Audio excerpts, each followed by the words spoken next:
sinabi nila eh. At alam ko, they mean well. Ayaw nilang may mangyari sa akin.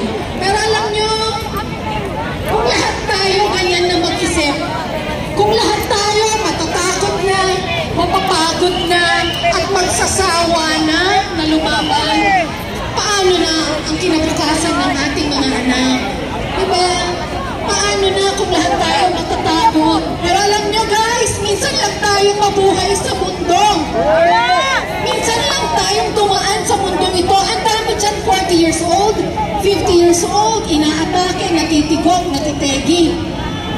Hahayaan ba natin na yung natitirang taon, oras natin sa mundong ito ay mawalan lang ng saysay, na mawala na lang tayo sa mundo, na wala tayong pinaglalaban? Bakit nasaan yung 32 million? Nasaan yung 32 million na voters ni Sara? Bakit wala sa EDSA ngayon? Ang sagot ko, paano pupunta ang 32 million? Gayong napakarami sa kanila. Naghihirap. Napakarami ngayon. Kahit gusto nilang makasama tayo, walang pamasahe. So, ano ba ang mensahe ko ngayon? Sabi ko nga, marami akong mga kaibigan at kamag-anak. Sabi nila, MJ, anong ginagawa mo dyan sa EDSA? Wala kang mapapala dyan. Diba? Sabi nila, di yan magtatagumpay. Bakit? Kasi ang mga tao, pagod na, sawa na, takot na lumaban. Tama ba? Yun ang sabi nila eh, pagod na, takot na, sawa na pumunta ng EDSA at lumaban.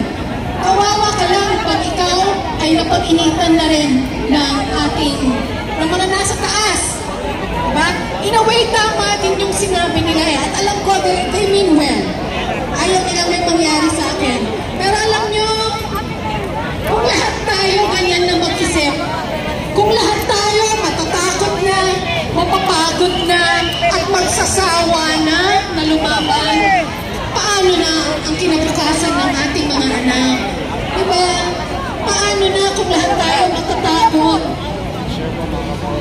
Oo, na maaaring wala na lang pupuntahan ang mga pagsigaw natin ngayon sa kalsada at ang pag-iingay natin sa social media. Oo, at the end of the day, posibleng we might fail at walang mangyari. Oo, nalalagay tayo sa alanganin at posibleng mapag-initan ng mga nasa taas. Pero alam nyo guys, minsan lang tayong mabuhay sa mundo. Minsan lang tayong dumaan sa mundong ito. Ang dami dyan, 40 years old, 50 years old, inaatake, natitigok, natitegi. Hahayaan ba natin na yung natitirang taon, oras natin sa mundong ito ay mawalan lang ng saysay, na mawala na lang tayo sa mundo, na wala tayong pinaglalaban?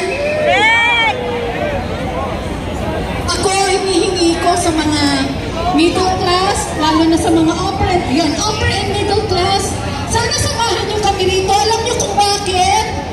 Kasi kayo yung may oportunidad at may pera pa, may resources para pumunta rito ngayon at pwede magsakripisyo. Sabi nila, di ba, bakit nasaan yung 32 million? Nasaan yung 32 million na voters ni Sara? Bakit wala sa EDSA ngayon? Ang sagot ko, paano pupunta ang 32 million? Gayong napakarami sa kanila. Naghihirap. Napakarami ngayon. Kahit gusto nila makasama tayo, walang pamasahe. Tapos, questioning nila yung 200. Kung sino man ang nagbigay sa kanila ng 200 na yun. Na sabi nila, bayad ang mga tao dito. Alam ba nilang kulang yun, pamasahe? Diba? Kung meron man, and I'm not saying na meron. Diba? Yan ay galing sa mga pamilya nila, mga OFW natin na gustong makasama ngayon pero hindi nila magawa dahil nandun sila sa ibayong dagat. Kailangan magtrabaho at malayo sa kanilang pamilya para lang maitaguyod, mailayo sa gutom ang kanilang mahal sa buhay. So paano tayo magkakaroon ng 32 million ngayon kung marami sa atin wala man lang pamasahe papunta rito?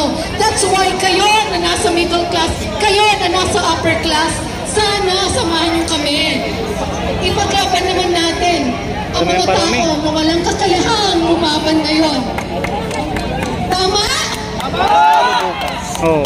Sino-sino dito ang mga masasabi natin nasa middle class? Nandiyan pa kayo? Kasama pa kayo?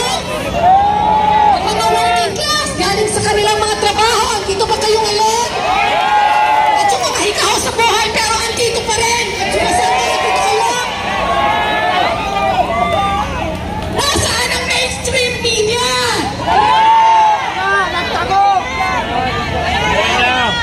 Kung kaya, salamat sa ating mga social media influencer na nandito ngayon. Kahit paano, naririnig tayo ng taong bayan.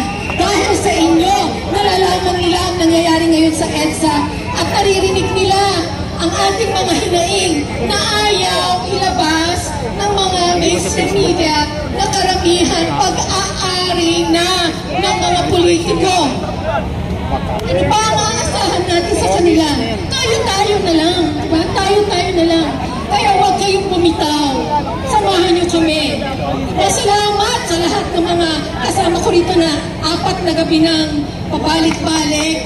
Sino dito yung mga 3, 4 na gabi na pabalik-balik? Nasa kamay! Bukas, nandito tayo ulit! Mas marami!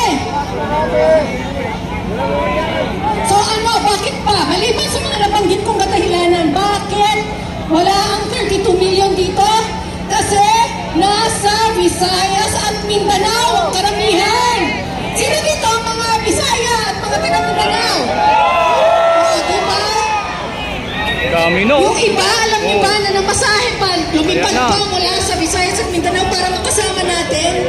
At yung mga OFW, binigyan pa ng pamasahe ang kanilang mga kamag-anak para lang makasama natin? At sasabihin nila, bayad? Alam niyo, sino nagbayad sa kanila? Yung kanilang mga kamag-anak na OFW na gusto nilang makasama dito pero hindi nila magawa dahil ayon, kailangan nilang magpanat ng buto sa ibang bansa para lang kahit paano may maipakain sa pamilya. So mabuhay ang ating mga OFWs! Bigyan natin sila ng masigabong palakpakan! Maraming salamat sa inyo lahat! Karamihan ko ng mga tubig at pagkain na nakukuha nyo ngayon ay galing din po sa kanila. Thank you very much sa inyong lahat. Marami pang nais magsalita, so yun na lang po. Isang malaking